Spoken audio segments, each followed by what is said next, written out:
Բարի երեկո, առաջին ալիքի եթերով շաբաթ արևը դահայերենով ամփոփելու ժամն է, դաղավարեն ներս Լյուսի Վանա Գարաբեդյանն է։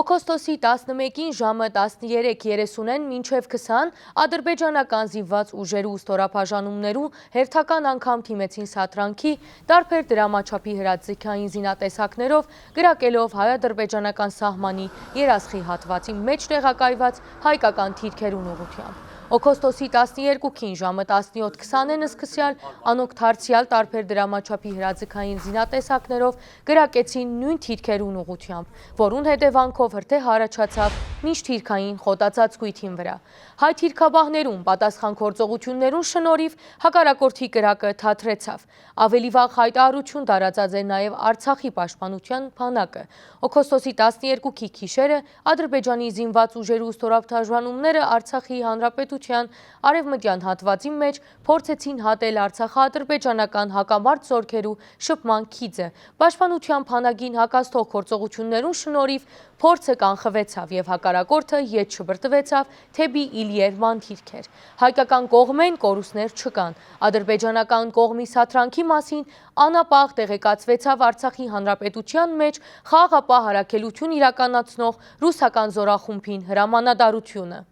Հայաստանի արտաքին գործոց նախարարությունը թադաբարդեց վերջին օրերուն Ադրբեջանի կողմէ իրականացված գործողությունները։ Ադրբեջանի զինված ուժերը աշխուժացուցած են իրենց ցածրիչ գործողությունները, ինչպես Հայաստանի Հանրապետության զինված ուժերուն, այնպես էլ Արցախի պաշտպանության բանակի ստորաբաժանումներուն թեմ։ Թիրախավորած են նաև Հայաստանի Հանրապետության եւ Արցախի բնակավայրերը։ Ադրբեջանական կողմը իր հարձակողական գործողություններով կփորձե մեկ կողմեն քողարկել հայկական կողմը մեղադրելով նոյեմբերի 9-ի երակոմ հայտարարության խախտումներուն մեջ, իսկ մյուս կողմեն բացահայտ կերպով կխեղաթյուրե նույն հայտարարությունը, նշված է արտաքին գործոց նախարարության հայտարարության մեջ։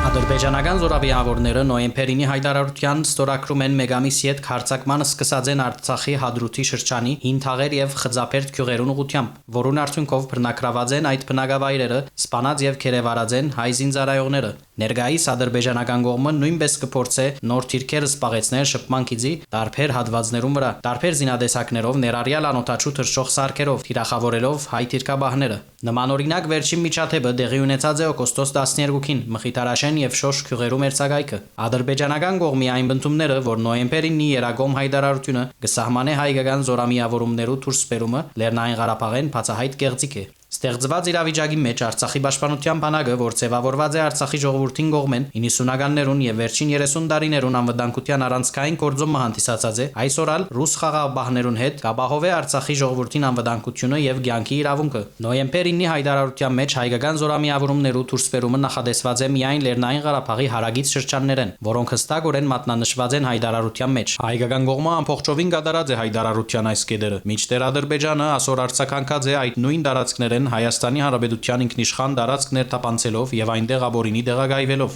Մայիս 12-ին սկսյալ Հայաստանի Հանրապետության թեմայից ոդնցկությունները հանգեցուցած են մարդկային զոհերու եւ լրջորեն վտանգած են տարածաշրջանային անվտանգությունը։ Համոզված ենք, որ ՀԱՀԿ Մինսկի խումբի համանախագահության հովանու ներքո Արցախյան հակամարտության խաղաղ ղեկավարման գործընթացին վերսկսումը նոյեմբեր 9-ի եւ հունվար 11-ի երագոմ հայտարարություններու ամբողջական իրականացումը եւ արձանագրված խախտումներու հետևանքներուն վերացումը, ներառյալ հրաթաթարի անվերաբահ պահպանումը, Հայաստանի Հանրապետության ինքնիշխան տարածքեն ադրբեջանական զորքերու դուրս բերումը, հայ ռազմակերիներու եւ քաղաքացիական բադանտներու անհաբաղ վերադարձը կրնան նախատրյալներ ստեղծել տարածաշրջանային խաղաղության եւ անվտանգության ամրապնդման համար։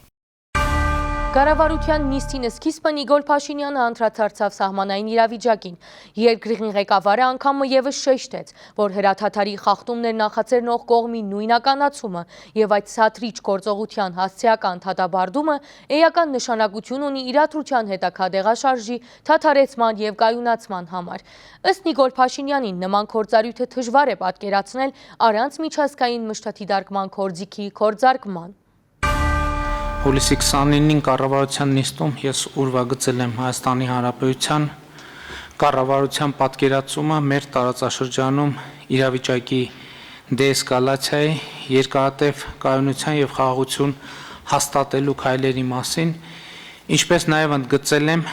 միջազգային գործընկերների հետ այդ ուղղությամբ աշխատելու Հայաստանի Հանրապետության պատրաստակամությունը։ Հուլիսի 29-ին ԵԱՀԿ Մինսկի խմբի համանախագահները նույնպես հանդես եկան հայտարարությամբ, որի առանցքային ուղերձը հայ-ադրբեջանական սահմանի երկայնքով լարվածության նվազմանն ուղղված քայլերի ձեռնարկումն էր, սադրիչ քայլերից եւ հայտարարություններից զերծ մնալու Ադրբեջանին եւ Հայաստանին ուղղված կոչը, ինչպես նաեւ հակամարտության համընդգրկուն եւ տևական կարգավորման շուրջ ԵԱՀԿ Մինսկի խմբի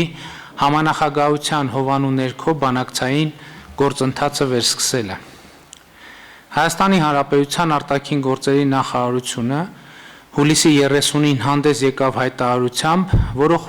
ողջունեց համանախագահողների հայտարարությունը, այդպիսով արտահայտելով ԵԱՀԿ Մինսկի խմբի համանախագահության հովանու ներքո խաղաղ բանակցությունները վերսկսելու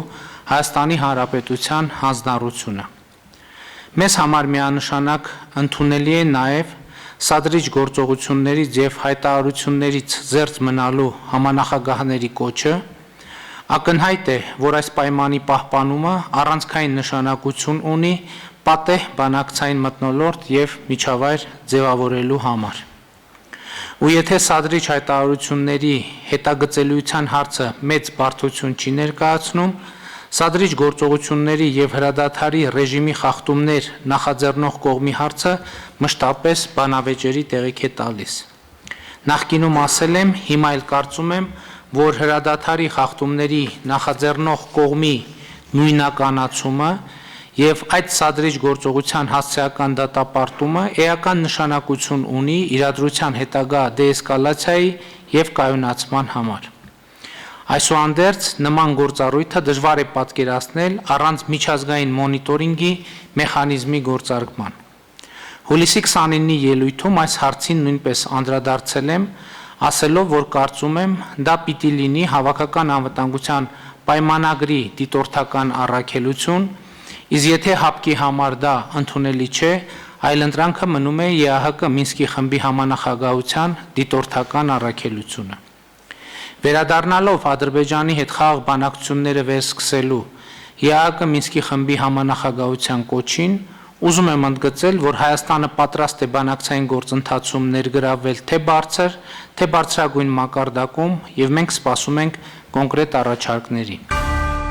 Այս շաբաթ երկօրյա այցելությամբ Հայաստանի մեջ էր ՀԱՊԿ գլխավոր քարտուղար Ստանիսլավ Զասը, անհանդիպեցավ արտաքին գործոց նախարարի պարտականությունները կատարող Արմեն Գրիգորյանին, որուն հետ քննարկեցին հայ-ադրբեջանական սահմանային իրավիճակը եւ Արցախի հիմնահարցի կարգավորման հնարավորությունը։ Սահմանային իրավիճակին անդրադարձ եղավ նաեւ ՀԱՊԿ գլխավոր քարտուղարին եւ Հայաստանի պաշտպանության նախարար Արչակ Կարապետյանին միջև հանդիպման ընթացքին։ Կարապետյանը իր խոսքի մեջ նշեց, որ Ադրբեջանի զինված ուժերուն մուտքը Հայաստանի Հանրապետության ինքնիշխան տարածք մտահոգիչ է եւ մենք խաղաղության կողմնակից ենք, որևէ բարակային մենք չենք ուզեր իրադրության լարում մեր սահմաններուն վրա։ Միևնույն ադեն մենք պատրաստ չենք համակերպվելու այնպիսի գործողություններու հետ, որոնք կրնան հանգեցնել Հայաստանի պետական սահմանին խախտման։ Մենք վճռականորեն պիտի պաշտպանենք մեր տարածքները, մենք անշուշտ կցկտինք խաղաղ ճանապարհով լուծել այն խնդիրը, ի ցույց տնելով մեր խաղաղասիրությունը։ Միևնույն ատեն մենք համբերությունալ անեսպար չէ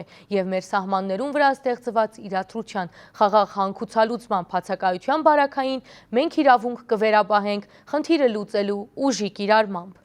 Հավաքական անվտանգության պայմանագրի կազմակերպության մեջ որոշումներու կայացման եւ ճգնաժամային իրավիճակներու արձագանքման գործիքները չեն համապատասխաներ արդյունագործ իրադրության զարգացման ներկայիս պահանջներուն։ Պաշտպանության նախարարության մեջ ՀԱՊԿ գլխավոր քարտուղար Ստանիսլավ Զասը թիմավորելով ափսոսանք հայտնած է մեր երկրի պաշտպանական գերատեսչության ղեկավար Արշակ Կարապետյանը։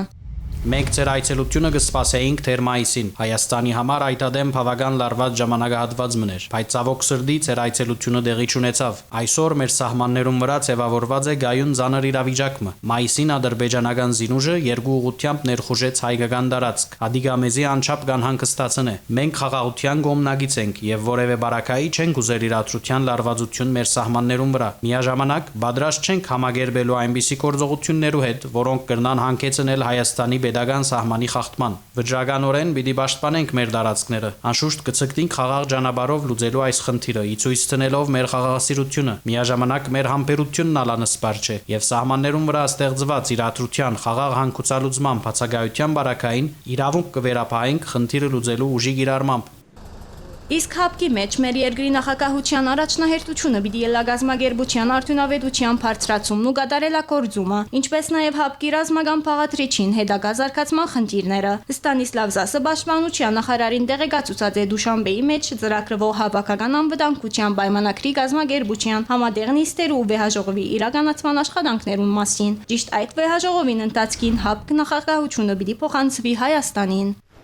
Սյունիքի եւ Գեղարքունիքի մեջ ադրբեջանական զինուժի ներտափանցման հետևանքները եւ Ադրբեջանի բարբերական սաթրանքները ներառյալ Նախիջևանի տարածքեն արտաքին գործոց նախարարի բարդականությունները կատարող Արմեն Գրիգորյանը ներկայացած է հապ գլխավոր կարդուղարին։ Հավաքական անվտանգության պայմանագրի գազմագերբության պատասխանատվության կոդիին մեջ անվտանգային իրավիճակին վերաբերյալ քննարկումներուն ընթացքին հայկական կողմը շեշտած է Արցախի դեմ ադրբեջան-թուրքական հարձակողականության հետևանքներն ու ադոնցմե փոխողը սպառնալիքները։ Կողմերը անհրաժեշտ համարեցին իրավիճակին կայունացումը։ Արցախյան հակավարտության մասին ընդգծված է ՀՀԳ Մինսկի խումբի համանախագահության շրջանակներս Արցախյան հիմնահարցին համաբարփակ եւ դեվական ղեկավարման անհրաժեշտությունը։ Նաեւ հապկի մեջ Հայաստանի քալիք նախագահության մասին Գրիգորյանը դեղեկացուց, որ հայկական նախագահության հայեցակարգին մեջ առաջնահերթությունն է գազմագերբության արդյունավետության բարձրացումը եւ անդամ պետություններու գարիկներուն ժամանակին արձագանքնելու գործիքներուն ամրապնդումը։ Ստանիսլավ Զասը վստահեցուց, որ հապկ աշխատանքային մարմինները իրենց շանկերը պիտի ներտնեն հայկական կողմին առաջնահերթությունները յանքի գոչելու համար։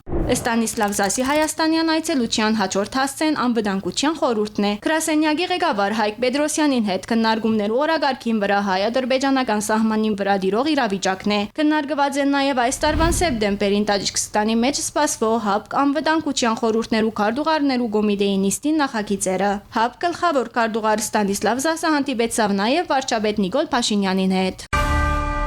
Օգոստոսի 10-ին հապ գլխավոր քարտուղար Ստանիսլավ Զասը Հայաստանի Հանրապետության զինված ուժերու պատրաստության գլխավոր վարչության պետ, գլխավոր շտաբի պետի դեղակալ զորավար զորապետ Անդրանիկ Մագարյանի եւ շարք մսվաներու ուղեկցությամբ այցելեց Հանրապետության հարավ-արևմտյան սահմանակոդի։ Հապ գլխավոր քարտուղարը մասնավորապես գտնվեցավ Երասխի հատվածին մեջ տեղակայված մարտական հենագետին մեջ, ծանոթացավ սահմանային իրավիճակին։ Ստանիսլավ Զասին ներկայացվեցան ադրբեջանական զինված ուժերու ստորաբաժանումներու կողմէ իրականացված նախորդ մի քանի շաբաթներու հրաթաթարի խախտումներուն դեպքերը։ Հապ գլխավոր քարտուղարը հետևեցավ հենագետին մեջ իրականացվող մարտական հերթապահության եւ զրուցեց զինծառայողներուն հետ։ Հապ գլխավոր քարտուղարը նշեց, որ հայ-ադրբեջանական սահմանային իրադրության խաղաղ քաղաքական կարգավորման հնարավորությունները սպառված չեն եւ անհրաժեշտ է հետեւողականորեն շարունակել աշխատանքները այդ ուղղությամբ։ Այնուհետև հապ գլխավոր քարտուղարը այցելեց Երափուլուր զինվորական պանթեոն եւ ծաղիկներ զետեղեց հայրենիքի պաշտպանության համար զոհված զինծառայողներու շիրիմներուն։ Մոսկվայի մեջ հանդիպեցան Հայաստանի եւ Ռուսիո պաշտպանության նախարարները։ Հանդիպման ընթացքին կողմերը քննարկեցին հայ-ռուսական դաշնակցային հարաբերություններուն առնչվող շարք հարցեր։ Կարծիքներ փոխանակեցին տարածաշրջանային եւ միջազգային անվտանգության ապահովման խնդիրներուն շուրջ։ Անոնք մասնավորապես մատնանշեցին, որ հայ-ռուսական հարաբերությունները աննախադեպ բարձր մակարդակ տեղափոխելու փուլին կգտնվին։ Ռուսիան պատրաստ է աջակցելու Հայաստանի զինված ուժերուն արտիականացումին ու բարեփոխումներուն։ Հայաստանի պաշտպանության նախարար Արշակ Կարապետյանի հետ հանդիպման ընթացքին հայտարարած է Ռուսիո ռազմական գերադեսչության ղեկավարը։ Կարևոր նշանակություն կտանք մեր փոխգործակցության զարգացման ռազմական ոլորտներս, ինչպես երկկողմ ձևաչափով, այնպես էլ հապկ շրջանագեններս։ Ընդ որում պատրաստ ենք շարունակելու աջակցությունը Հայաստանի զինված ուժերու բարեփոխումներու ծրագիրներու իրականացման։ Խնդիրը դյուրին չէ, բայց կգործեմ ձեր փորձի բարակային այն պիտի հաղթահարվի։ Ռազմական գերադեսչության մամլոյցարայությունը կհայտնի, որ Մոսկովի մեջ կայացած հանդիպման ընթացքին Շոյգուն անդրադարձած է նաև Հայաստանի տարածքներս տեղակայված 102-րդ ռուսական ռազմական կայանին շեշտելով, որ անիկա լավ հագեցած է եւ կհանդիսանա անվտանգության երաշխավոր։ Հայաստանը Ռուսիո դաշնակիցը եւ առանցքային գործընկերն է Անդրկովկասի մեջ խաղաղության ապահովման գործի մեջ, եւ մենք չափազանց հետաքրքրված ենք այդ տարածաշրջաններս խաղաղության պահպանմամբ։ Շոյգուն նաև շնորհավորած է Արշակ Ղարաբեդյանին պաշտպանության նախարար նշանակվելու արդիվ։ Իր հերթին Ղարաբեդյանը շնորհակալություն հայտնած է գործընկերոջը Հայաստանի զինված ուժերու մարդուգանության վերագանքումին, զորքերու համալրումին ու վերապատրաստումին նպաստելու պատրաստականության համար։ Ռուսիան միակ պետությունն է, որ իրապես շոշափելի անվտանգային արդյունք կստեղծե հայ ժողովրդին համար, եւ այսօր կսպաղի անվտանգության հարցերով ոչ միայն Լեռնային Ղարաբաղի մեջ, այլ նաեւ Հայաստանի Հանրապետության սահմաններում վրա։ Մենք պատրաստ ենք շատ սերտ եւ արդյունավետ համագործակցության։ Հայաստանի պաշտպանության նախարարը աշխատանքային այցելությամբ Ռուսիա մեկնած է օգոստոս 10-ին Սերգեյ Շոյգուի հրավերով։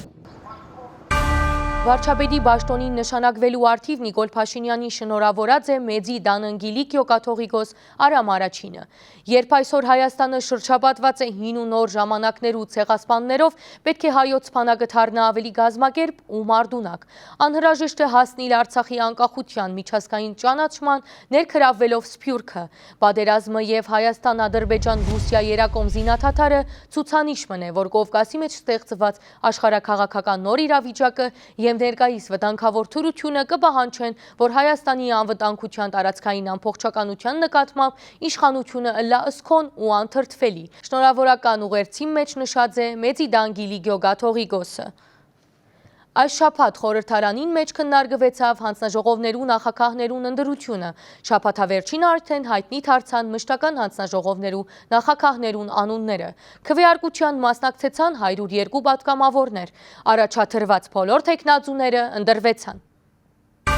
Ազգային ժողովի հանձնաժողովներու նախագահներուն ընտրության հարցը խորհրդարանի օրագարկին մեջ է։ Կքննարկեն ազգային ժողովի պաշտպանության ու անվտանգության հարցերու մշտական հանձնաժողովի նախագահի ընտրությունը։ Այս պահուն յուրաքանչյուրին խնդիրը պետք է լա անվտանգության համագարկի ամբողջական վերագանքնումը, բանակի հզորացումը, որուն տակ պետք է հասկանալ ոչ միայն նորակույնս բառազինության ցերկբերում, այլև զինվորական համասկեստ գրող անձի արժե համագարկի փոփոխություն։ Եզրափակիչ ելույթին ընթացքին հայտարարեց իշխանության տեխնացուն Անդրանիկ Քոչարյանը։ Որևէ բան չի մոռացվել եւ տարիների ընթացքում բանակից գողացվածը վերադարձվելու է բանակ։ Անկախ նրանից, թե այս պահին ինչ կարգավիճակում են գտնվում զինված ուժերը տասնամյակներով թալանողները։ Հուսով եմ, որ բանակից թալանվածը հնարավորինս շուտ կհանձնվի բանակի տնօրինմանը, նախքան ապօրինի ծագում ունեցող գույքի բռնագանձման մասին Հայաստանի Հանրապետության օրենքի տարածումը դրանց վրա։ Քոչարյանի ելույթով ավարտեցավ քննարկումը եւ սկիզբ առավ տնտեսական հարցերու մշտական հանձնաժողովի նախագահի տեխնացուի ընտրության հարցի քննարկումը։ Այս հանձնաժողովը արդեն պետք է նախագահի ընդդիմությունը։ Հայաստան դաշինքը առաջադրած է Վահե Հակոբյանը, որ անհրաժեշտ կհամարե բյուջետային ընթացիկ ծախսերու գրճատումը եւ տնտեսական աճ ստեղծող ծախսերու բարձրացումը։ Հնարավոր է արագացնել տնտեսության վերականգնումը, ինչպես նաեւ միջնաժամկետում բարձրացնել տնտեսական աճի պոտենցիալը, հնարավորություն ստեղծելով անվանական հնայի աճի հաշվին նվազեցնել պարտք հնա հարաբերությունը։ Որն է ձեր ֆինանսական հաջողության գաղտնիքը, Հակոբյանին հարց տվավ իշխանության ներկայացուցիչ Սարգիս Խանտանյանը, թվարկելով ընդդիմադիր գործընկերոջ սեփականությունները ու նկատելով, որ Հակոբյանը կարճ ժամանակ աշխատած է մասնավոր հատվածին մեջ։ Բնակարան Իսպանիայի Ալիկանտե քաղաքում երկու բնակարան հարևանությամբ Դեմիրճյան փողոցի վրա ավտոկայանատեղիներ, բնակելի տուն եւ հողամաս Վահագնի թաղամասում, մի շարք տրանսպորտային միջոցներ, մի շարք 8 միլիոն դրամը գերազանցող գույք եւ ահագին դրամական միջոցներ։ Ես բնավ չեմ ուզում տպավորություն ստեղծվի, որ ունևոր կամ հարուստ լինելը վատ բան է, բայց միևնույն ժամանակ, երբ ազգային ժողովի կայքում պաշտոնական կարդում ենք ձեր կենսագրությունը եւ նաեւ որը ներկայացրեց ամբողջությամբ պարոն Մինասյանը, տեսնում ենք, որ 1997 թվականից մինչև 2018 թվականը դուք եղել եք պետական ծառայության մեջ, այդ ընթացքում մի կարճ ժամանակ եք զբաղվել աշխատել մասնավորում։ Հաջողության գաղտնիքը շատ պարզ է։ Երբ որ ես լքեցի պետական ծառայությունը եւ սկզբից պայմանագրային եղանակով սկսեցի աշխատել Կրոնի Մետմայնինգ ընկերության հետ, հետո արդեն դառա թմի անդամ։ Այդտեղը իմ մոտ հայտարարագրի ինչ որ կա դա է, ասեմ ավելին, եւ երկու ձեր նշած բնակարանները 100%-անոց վարկ են, եւ Իսպանիայի տունը նույնպես 80%-անոց վարկով ձեռքբերված գույք է։ Հակոբյանի պատասխանը նոր հարցումներ հարաճացուց քաղաքացիական պայմանագրեն Էդվարդ Աղաջանյանին հետաքրքրեց, թե ինչպես Վահե Հակոբյանը պիտի կարենա պատգամավորի աշխատավարձով կատարել իր վարկային պարտավորությունները։ Մի ձև հոգալու եմ, ընկերներս են հոգալու, վաղը մյուս օրը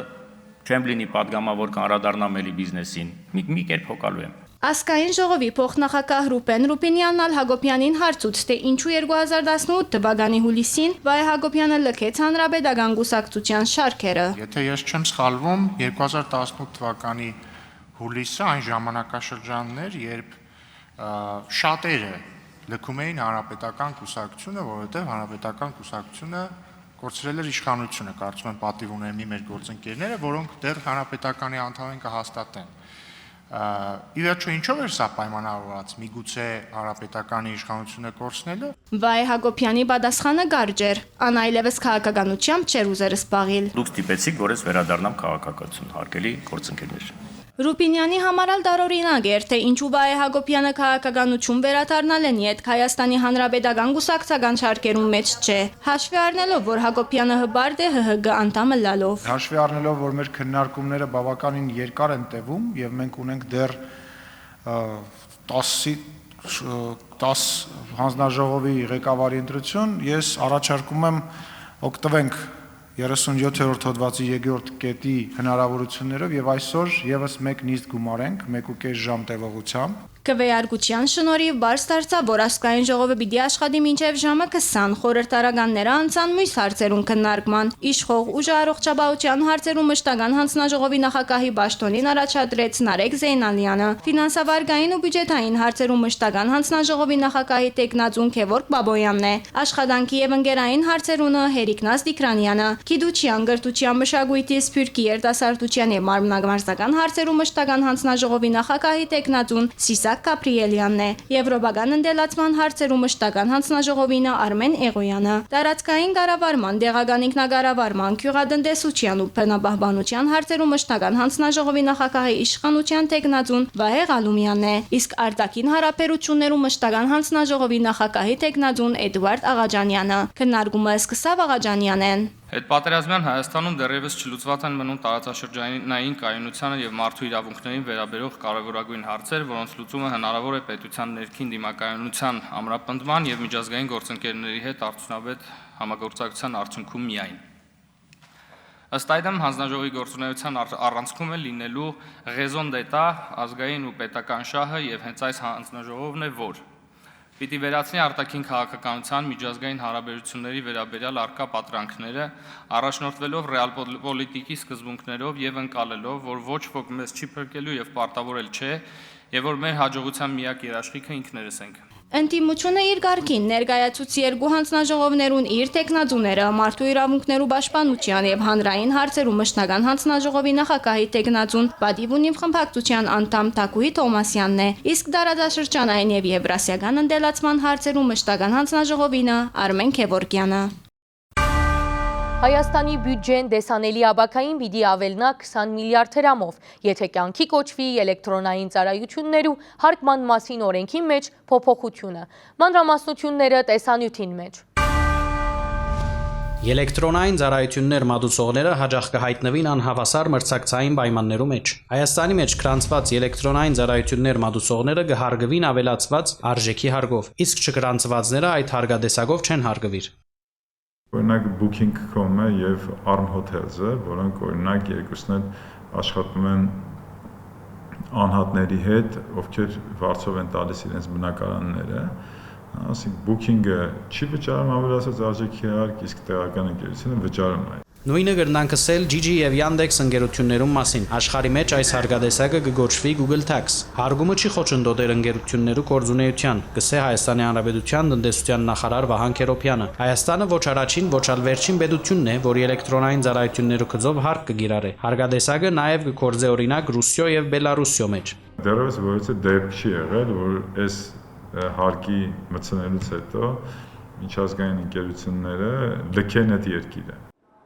7 խոշոր երկրներու ելևմտական նախարարները G7 կակատնաժողովի ընթացքին եւս խոշոր ընկերությունները էլեկտրոնային ծառայություններու համար հարգելու համաձայնության հասած են։ Որբեսի ընկերությունները գրկնագի հարգման խնդիր չունենան, G7-ի անդամ ելևմտական նախարարները որոշած են էլեկտրոնային ծառայություններ մատուցողներեն նաեւ շահութահարկ կանցել։ Իրենց ծառայությունների մատուցման երկրում պարտավոր են նաեւ վճարել շահութահարկ եւ այդ շահութահարկը պետք է լինի ոչ քիչ քան 15%, Եվ սա ըստ էության նշանակում է այս հարկերի վերաբաշխում հոգուտ փոքր երկրների եւ այս պարագայում Հայաստանը նմանատիպ կարգավորումների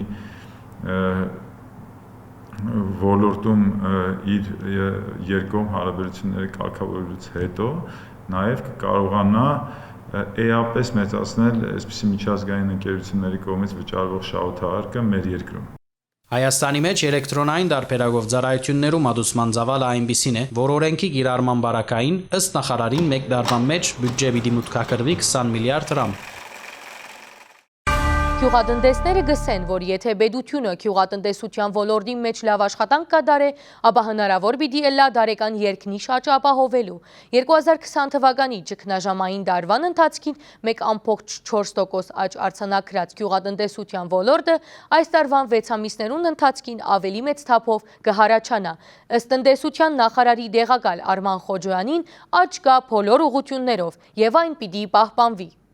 2021 թվականի հունվար-հունիս ամիսներուն տվյալներով Հայաստանի մեջ գյուղատնտեսության համախառն արտադրանքը նախորդ տարվան նույն ժամանակահատվածին համեմատ աճած է 6.8%-ով։ 2020 թվականի ճգնաժամային տարվան մեջ 1.4% աճ արձանագրած գյուղատնտեսության ոլորտը այս տարվան 6 ամիսներուն ընթացքին ավելի մեծ թափով կհարաճանա։ Տնտեսության նախարարի դեղակալ Արման Խոջոյանի խոսքով այս աճը հիմնականի մեջ պայմանավորված է փուսապուծության ոլորտով, որ որոշ չափով մեղմած է նաև անասնապուծության փոքր անգումը։ Հատկանշական է, որ այսօրվա դրությամբ Հայաստանից արտահանումը թարմ միրգ եւ բանջարեղենի կազմում է շուրջ 127,000 տոննա,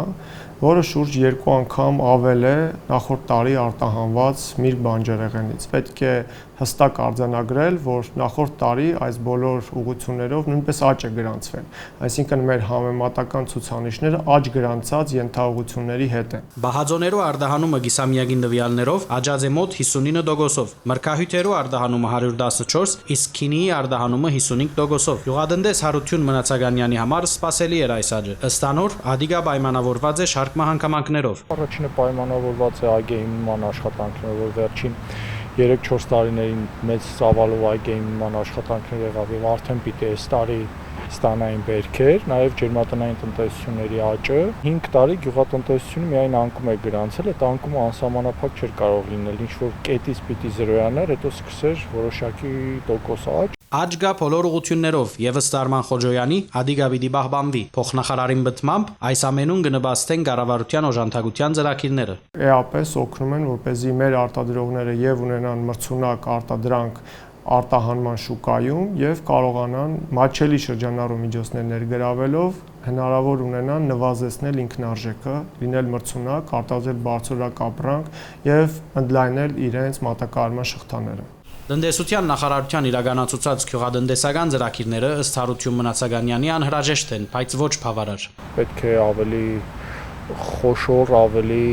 լայնամասշտաբ, ավելի հետևողական քայլեր ձեռնարկեն, այլապես նման քայլերը, որ հիմա է կատարում, լինելու են կարճաժամկետ։ Ըստ գյուղատնտեսին, եթե պետությունը գյուղատնտեսական ոլորտեն ներս լավ աշխատանք կատարե, հնարավոր է դարեկան երկնիշ աճ ապահովել։ Ամենաառաջինը պետք է ռոռոկման համակարգը բարելավի, եթե ռոռոկման համակարգը բարելավեցին եւ այս մասշտաբի կորուստներ չեղան եւ ջրի դեֆիցիտ, ջրի խնդիր չեղավ եւ կարողացան նորմալ, այսպես ասած, գյուղացիների հետ ինտերակտիվությունը պահելով հնարավոր է մինչեւ 20%։ Արման Խոջոյանը կնշե, որ ամպով վերլուծություն կկատարվի հասկանալու, թե ինչպիսի ազդեցություն ունեցած են կառավարության ծրագիրները այս աճին վրա։ Ըստ անոր, ոլորտը մեծ ներուժ ունի։ Արդյունավետ օգտագործելով մեր ռեսուրսները, հողը, ջուրը եւ կիրառելով առաջադեմ տեխնոլոգիաներ, հնարավոր է էապես բարձրացնել գյուղատնտեսության ոլորտում արդյունավետությունը, որն էլ կնպաստի մեծ աճի։ Փոխնախարարին խոսքով կառավարության ծրագրի մեջ հստակ նշված են գյուղատնտեսության ոլորտեն ներս հարաճիգա 5 տարիներուն ունելիքները։ Հաստատում են ետք, նախ պիտի ներկայացնեն հանրության, ապա պիտի սկսին կյանքի գոչելու զայն։ Սփյուռքահայ կամավորները չեն աջաբարեր Հայաստանը լքելու, անոնք ամենան շատ սիրած են մարդիկը եւ արդեն հայերեն գսորվին, որբեսի առանց խոչընդոտներու հաղորդակցին իրենց հայրենակիցներուն հետ։ Թեբի Հայք հիմնադրամի դնորեն Սևան Քաբակյանը գսե, որ այս պահուս իրենց 2050 մասնակիցներեն մոտավորապես 260-ը կաբրին Հայաստանի մեջ։ Վերջին 5-6 տարիներուն Հայաստանի զարգացող տնտեսության պատճառով ավելի ու ավելի մեծ հնարավորություններ կստեղծվին Հայաստանի մեջ մնալու եւ աշխատելու։ Բարև, ես Ֆանեմ, ապրում եմ Հայաստանի։ 5 ամիս առաջ Խուանը Բուենոս Այրեսեն Հայաստան եկավ, իմացավ թեպի հայ կամավորական ծրագրին մասին, որում միջոցով արդեն 16 տարի մեր երկիրը գայցել են սփյուռքահայ երիտասարդներ, կաշխատին ոմանքալ կմնան։ Խուանն ալ որոշեց վերադառնալ արմատներուն եւ իր գիտելիքներով օգնել հայրենիքին։ 2 ամիս Գյումրիի մեջ գտնված եմ որպես գործարարության խորհրդադու։ Արհեստագիտական գետրոնին հետ օգնած ենք Գյումրիի գին գործարարներուն սկսելու իրենց գործարարությունը։ Նաեւ երեխաներուն սորվեցուցած եմ սպաներեն եւ անգլերեն։ Հիմա Երևանի մեջ գազագերբության հետ կաշխատիմ, որ գօգնեն Արցախյան պատերազմի հետևանքով վիրավոր զինվորներուն շինձու անդամներ ձեռք բերելու հարցի մեջ։ Ուզենք, որ բոլոր հայերուն համար շինձու անդամներու դրամատրումը անվճար լա։ Գսե Հայաստանի մեջ ամենեն շատը մարդի գսիրած է, հայերեն գսորվի, որ անխոչընդոտ հաղորդակցի հայրենագիցներուն հետ։ Հիմա կմտածի մշտական Հայաստան տեղափոխվելու մասին։ Հետ կամավորություն իրենց կյանքում ինչ են անում։ Դրա մեկ դրսևորումը փաստորեն Հայաստան տեղափոխվին, Հայաստան ապրիլն է։ Հիմա մեր այդ 2050 մասնակիցներից մոտավորապես 250-260-ը ապրում են Հայաստանում։ Բարեբախտաբար կարող եմ ասել, որ այս վերջին երևի 5-6 տարիների ընթացքում Հայաստանի զարգացող ընդհանուր տնտեսության պատճառով հնարավորություններով պատճառով ավելի աշխատանք գտնելու եւ հոսպիտալու գարորություններ ստեղծվում են։ Հիմնադրամը կգործե Երևանի, Գյումրիի, Վանաձորի մեջ, սակայն կամավորներ կան նաև Դիլիջանի եւ Սյունիքի մեջ։ Դնորենին համոզմամբ երիտասարդները ավելի շատ կցանկանան աշխատել մարզերուն մեջ զարգացնել համայնքային յանքը։ Լիան է Թորոնտոյեն, անալ Խուանի բես կամավորությունը սկսած է Գյումրիեն, երեխաներուն անգլերեն կսորվեցնե, պատերազմեն հետ մյուս կամավորներուն հետ օգնած են ռազմական գործողություններ են դուժածներուն եւ անոնց ընտանիքներուն։ Հիմա աշխատանք կփնտրե, որ մնա ու ապրի Հայաստանի մեջ, հույսով է, որ օրը ընտանիքն ալ պիտի տեղափոխվի այստեղ։ Ասիկա մեր հայրենիքն է, ես կրնամ իմ գիտելիքներս ծառայեցնել իմ երկրիս եւ օգնել զարգացնելու, կրնամ հերավար որևէ աշխատանք կատարել, բայց ես պետք է այստեղ լամ, ադիկա ինձ համար շատ կարեւոր է։ Հիմա Լիան աշխատի վիրավոր զինվորներուն հետ, շաբթական 2 անգամ գայցել են հիվանդանոց, արվեստի բուժման միջոցով, գօգնեն անոնց հաղթահարելու պատերազմին հետևանքները։ Ես իհարկե շատ կգարոտնամ Կանադան, բայց այստեղ կալը թարմ օդի նման էր, կալել փողոցներ են, լսել հայերեն խոսք, այս ամենը ինձ կստիպեն ժպտիլ։ Թե երբ պիտի կնեն հետադարձ դոմսը, ոչ Խուանը, ոչ Լիան դեռ գիտեն։ Այս շաբաթվա համար մենք պատրաստած էինք այսքանը։ Կհանդիպինք մյուս շաբաթ։ Լավ մնաց։